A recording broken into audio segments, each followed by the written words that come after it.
Basta magandang umaga sa inyong lahat mga ka-farmers. Nandito naman po ang inyong kaibigang farmers.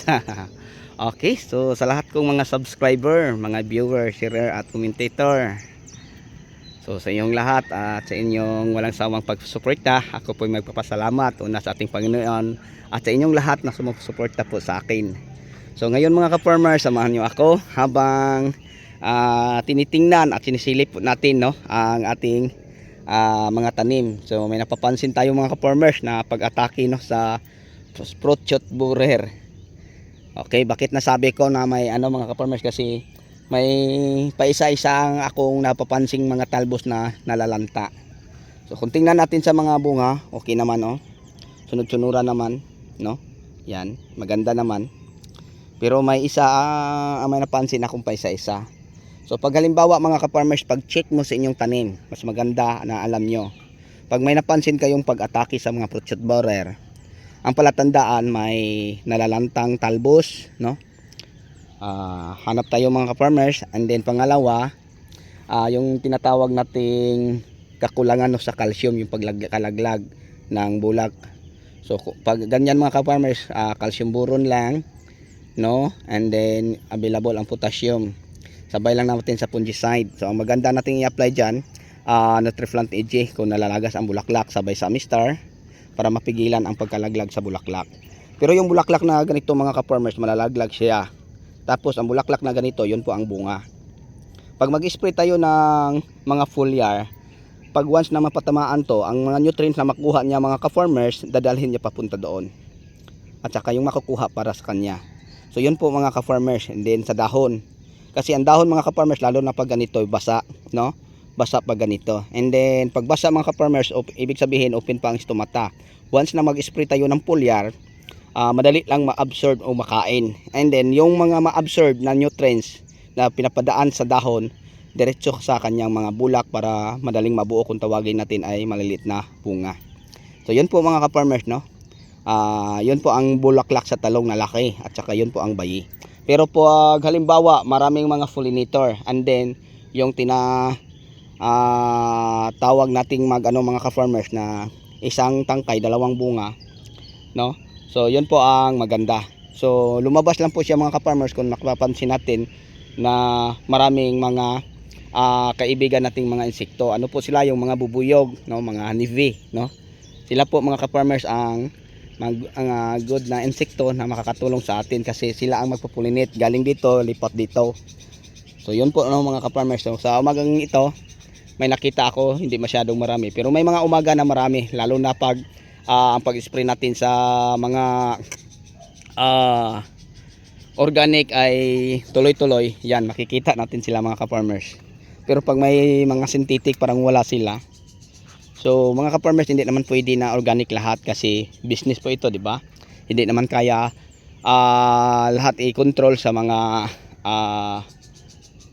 organic na insecticide, organic na fungicide, organic na mga ano pa. So hindi to lahat na i-control mga ka-farmers.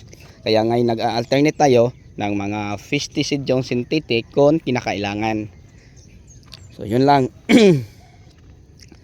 So yan, napansin tayo din na pag-atake, ha. So pag dami ang sobrang pagkalagas sa bulaklak, no, mga ka-farmers, spray lang tayo ng Amistar at saka Nutriplant EG, and then Green Acres, no. So maganda 'yon mga ka-farmers para sa mga nalalagas na mga dahon. And then ang pag-spray po ng mga foliar, pwede mga ka-farmers, tapos harvest, spray ulit. Then ang fertilizer, every week po tayo din. So yun po ang ginagawa ko sa tanim ko na talong. Every week nagpapadilig ng fertilizer, and then tapos harvest, nagpapa-spray ng foliar. Maraming nag-comment pag halimbawa ay ginagawa daw natin yon mga ka-farmers, ang sayang daw ang ibang nutrients, hindi na daw makakain sa tanim. So sa tingin ko mga ka-farmers, hindi naman. Kung i-unlimited natin ang pagbigay ng mga pangangailangan ng tanim, kung gaano kadami pagkain ang ibibigay, yun pong ang ibalik sa inyo, no? So kasi marami ang inabot mo sa kanila, hindi marami ang maiani mo. Kasi pag halimbawa ay kulang mga ka-farmers, example sa isang pamilya, kung kayo lang dalawa ni si Mrs. lang, kayo, ikaw at si Mrs. mo, dalawa lang kayo, sapat na siguro ang 2 cup na rice Pag halimbawa ay biyayahan kayo ng 3 anak, 5 na kayo sa buong pamilya, tapos lahat ay kumakain na. Pag 2 cup, parang hindi na siguro kasya. So yun lang no ang ilustrasyon na simple i-ano ko sa inyo. So habang papalaki ang puno ng ating halaman mga ka-farmers, kailangan paparami ang ating iabot na mga fertilizer. Halimbawa, nag-umpisa ka sa 3 kilo, katulad sa akin o ni Raton to, ngayon 10 kilo na mga ka-farmers, tapos kalahating litro ang pinapadilig. So yung bago pa itong tanim, 3 kilos lang, isang sardinas lang, isang puno, kasi wala pang bunga, konti pang dahon, wala pang sanga. Okay, habang papalaki ang puno at paparami ang bulaklak, paparami ang bunga, papalaki, papadami din ano, ang ating nilulusaw na fertilizer. So yun lang, may tips ako kung paano natin gawin, lalo na sa mainit na mga panahon. Katapos nyo magdilig ng fertilizer, huwag niyo kalimutan, no? Basain ninyo. Kasi mga ka-farmers, yun po ang aking practice. Ayan, nakita na natin mga ka-farmers, oh, may lanta tayo. Yun po ang fruit shoot borer. So hindi natin to antayin na dumami mga ka-farmers, no? So ang uod na dini, oh, kaya nalalanta siya. Nasa loob dini mga ka-farmers. So yan po. So yan, kailangan na talian mga ka-farmers, no? Tingnan nyo mga ka-farmers, oh.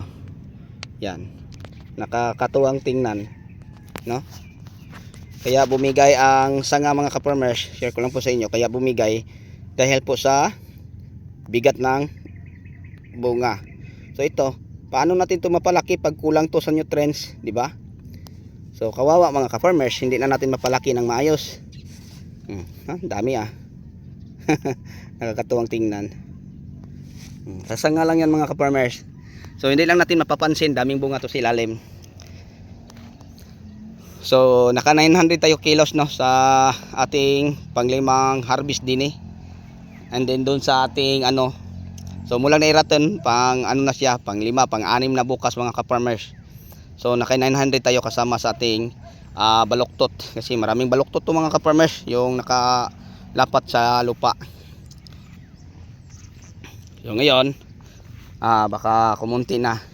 So may mga ilang bunga pa napansin ko na tama sa fruit shoot borer. Pero kung pag-usapan natin sa bunga, maganda na, mapula-pula na ang mga bagong bunga nating makikita sa mga giliran. Maganda na. Nakakatuwa na silang tingnan uli. Okay, so yun lang po siguro mga ka-farmers, no, mga ka-viewers, ang ma-share ko po sa inyo. Sana po sa ating kwentuhan sa umagang ito ay may natutunan po kayo.